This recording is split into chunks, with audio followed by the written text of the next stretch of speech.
Punta Pero na tayo sa ayuda dahil kailangan natin ng pambili. Kayo ba'y pabor dyan sa ayuda na yan, Congressman? alam mo, Melo, Mm. Weng, Mm.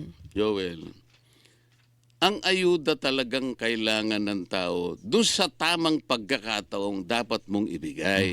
Halimbawa, nagkaroon ng kalamidad. Na-displace yung tao. Talagang kailangan nyo yung kagyat na pagbigay ng ayuda. Pero kung ayuda ipaparada mo, kamu nga tinatarget nila kunwari, near poor. Eh yun nga yung poor talaga, hindi pa nga natatarget eh. Tinatarget daw, yun daw akap ay ayuda para sa kapus sakita. Weng, tatanungin kita. Sino ba sa atin ang hindi kapus sakita?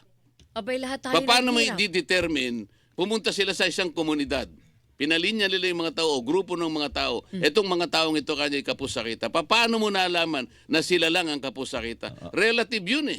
Oo. Ako pwede akong kapus